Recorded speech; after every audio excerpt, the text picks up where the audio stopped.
You are not born a king. Kings are made. Through sweat, through pain, through thousands of hours when everything in you wants to stop. But you don't stop. Through moments when the entire world says impossible. And through one single moment when you walk onto a stage and prove them all wrong. This is the story of how a boy from the poorest neighborhood in Indiana became the most recognized human being on the planet. Not because he got lucky, but because something burned inside him that no poverty, no pressure, no circumstance could ever put out. You are Michael Jackson, Gary, Indiana. 1963. Picture a city built from steel and smoke, 28 miles from Chicago, factory chimneys, working-class streets, a neighborhood where everyone knows everyone and nobody expects anything remarkable to come out of it. Your father, Joe, works as a crane operator at a steel mill. Your mother, Catherine, is home with 9 children. 9 people in a 2-bedroom house on Jackson Street. The house is so small that your brother later writes in his memoir, 5 steps from the front door to the back wall. 5 steps.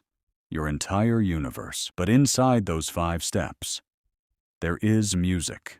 Always music. Your father plays guitar. Your mother sings and plays piano. In the evenings, the brothers gather and just play. Not for a career, not for money, simply because music makes the small house feel bigger, makes the poverty bearable, makes life feel alive. And then one day you, 4-year-old boy, hear a melody, and you repeat it back, perfectly, without a single mistake. On the first try, your father goes still. He looks at you differently. Something in his eyes changes forever. You don't know yet that you just changed the future of your entire family. You are 10 years old.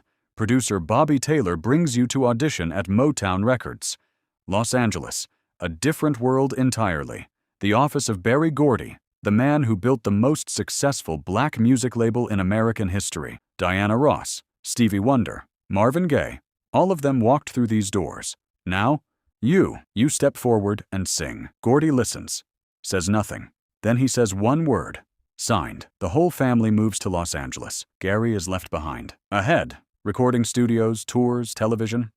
Diana Ross personally introduces the Jackson 5 to the world. Rolling Stone writes about you, a prodigy with overwhelming musical gifts. You are 10 years old, and your name is known across all of America. But here is what matters most in this moment. You are not just a talented kid who got lucky. You work like a seasoned professional.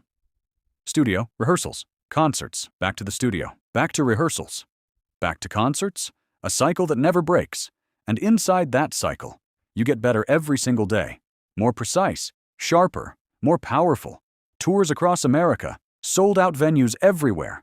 Teenage girls scream so loud the music disappears beneath their voices. People compare you to the young Beatles. That is not an exaggeration. It is simply a fact. Mid-70s. You are 15, 16, 17. Your brothers are growing up. Musical tastes are shifting. And you feel it. Something is growing inside you that no longer fits inside the boundaries of a children's pop group. You hear sounds that don't exist yet. You see movements that nobody has made yet. You sense a style that has no name yet. You start writing your own material. You study music production. You spend hours in the studio not because you have to, but because you cannot stop. Because music for you is not a job. Music is air. And then, 1979, you are 20 years old. You release Off the Wall with the legendary producer Quincy Jones. The album sells millions of copies. Critics call you the future of music. You win a Grammy Award, the first of many, but you are already thinking about the next step because Off the Wall is only the beginning. Because you know there is something even bigger inside you. Something the world has not heard yet. I'm Thriller. There are albums that sell well. There are albums that become hits. And then there is one album in the entire history of music that changed everything. Thriller is released on December 1st, 1982. And the world literally stops. The first single, Wanna Be Startin' Somethin'. The second, The Girl Is Mine.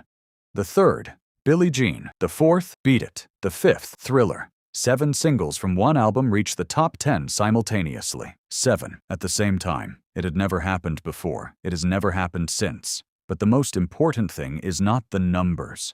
The most important thing is what happens when people hear this music. They don't just listen, they feel something physical, something that makes the body move without asking permission from the brain, something that lands directly in that place inside a person where real emotions live. The Billie Jean music video. You walk down a sidewalk and every tile lights up beneath your foot. Everyone watches this video. Children and adults, presidents and factory workers, because there is a magic inside it that cannot be explained in words. The Thriller music video, 14 minutes. Zombies, choreography, the voice of Vincent Price. This is not just a music video. It is a short film that permanently changes what a music video can be. And then, that night, Motown 25, a television special celebrating the label's 25th anniversary. You perform Billie Jean. You put on the white glove, you take the hat, and you do the move that the world will later call the moonwalk. The audience explodes. Not just applause, something bigger, the feeling that something historic just happened right in front of them. The show's director later says, "I have seen a lot of performances in my life, but I have never seen anything like that." The next morning, the entire world is talking about one thing only. 100 million copies sold. The best-selling album in the history of the human race. 8 Grammy Awards in a single night. An absolute record that still stands. A visit to the White House to meet President Reagan. The cover of every major magazine on the planet. Tours that fill stadiums everywhere. America, Europe, Japan, Australia. The boy from the 2-bedroom house in Gary, Indiana. The son of a steel mill worker.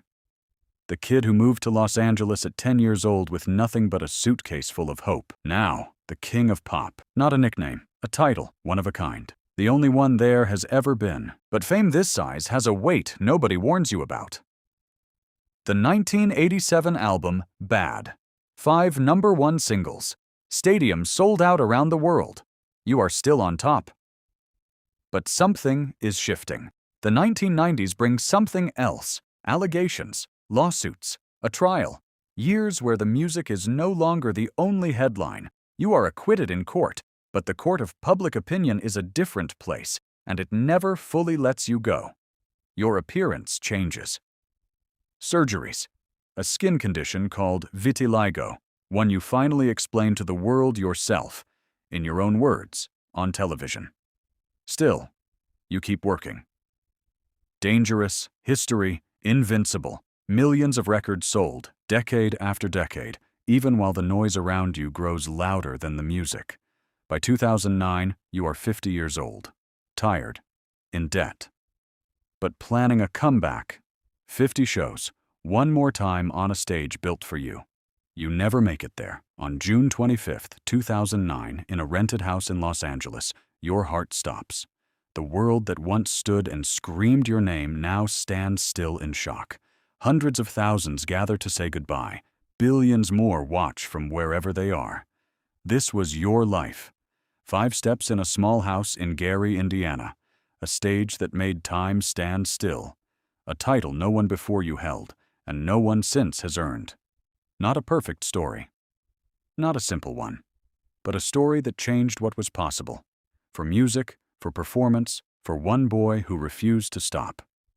This was you.